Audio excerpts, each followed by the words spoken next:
Greetings, everyone. I'm the Comedy Doctor, because laughter is the best medicine. And today we'll be discussing the smiley face murder theory. Variations include smiley face murders, smiley face killings, smiley face gang, and others is a theory advanced by retired New York City detectives Kevin Gannon and Anthony Duarte, and Dr. Lee Gilbertson, a criminal justice professor and gang expert at St. Cloud State University. They allege that a number of young men found dead in bodies of water across several Midwestern American states from the late 1990s to the 2010s did not accidentally drown as concluded by law enforcement agencies, but were victims of a serial killer or serial killers. The term smiley face became connected to the alleged murders when it was made public that the police had discovered graffiti depicting a smiley face near locations where they think the killer dumped the bodies in at least a dozen of the cases. Gannon wrote a textbook case study on the subject titled Case Studies in Drowning Forensics. The response of law enforcement investigators and other experts has been largely skeptical. As recently as 2008, Gannon and Duarte were examining evidence going back to the late 1990s that they believe connects the deaths of 45 college-aged males whose bodies were found in water in 11 states, often after leaving parties or bars where they had been drinking. These men, according to the former detectives, often fit a profile of being popular, athletic, and successful students, and most were white.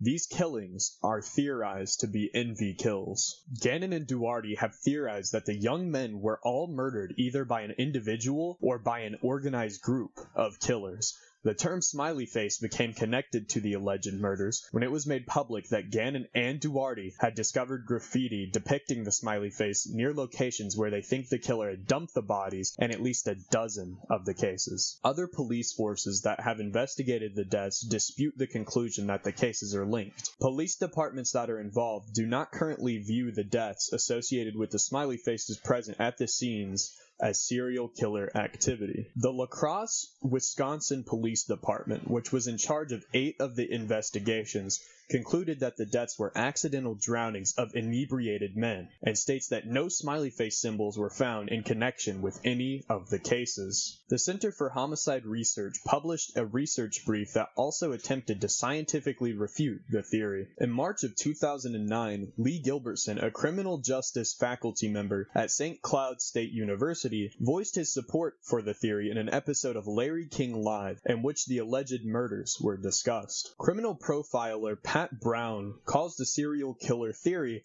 ludicrous, arguing that the evidence does not fit what is known about serial killers. Brown also believes that the smiley face images found in some of the cases are likely nothing more than coincidences based upon guesses as to where the bodies entered the water, with smiley face graffiti only found after a wide area search. It's not an unusual symbol, she told Minneapolis-based newspaper City Pages. If you look in any area 5 miles square, I bet you could find a smiley face. The FBI has reviewed the information about the victims provided by 2 retired police detectives who have dubbed these incidents the smiley face murders and interviewed an individual who provided information to the detectives.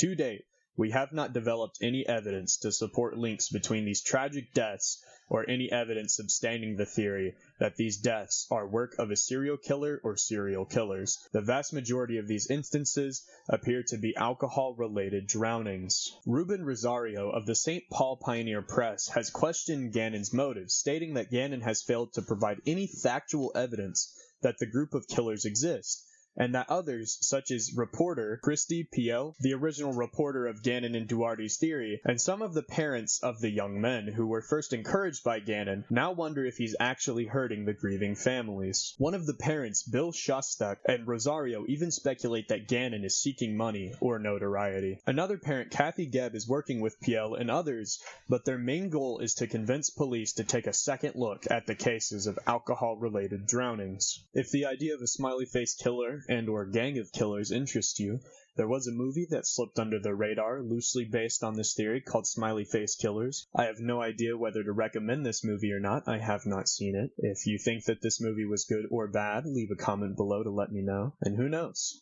Maybe this is real. Maybe there are copycats out there. Stay safe, ladies and gentlemen. Good night. Really quickly before I go, in my profile picture there is a little staff that the Plague Doctor character is holding, and it is a reference to the Smiley Face killing, so I figured I would cover this first. If you enjoy my voice, why don't you go and follow my podcast, link in the description below. I also try my hand at comedy in my main channel, Just Call Me Minty, where things are supposed to be funny, but are not. Next video is going to be a SCP coverage video. Sorry to everyone in the video whose last names in particular, I butchered. I tried my best to look up how to pronounce it, but on some of them I couldn't find, so I just had to use my best judgment. Link in the description to the Wikipedia article I read off of. I hope you enjoyed this video, and I'll see you guys in the next one. Good night.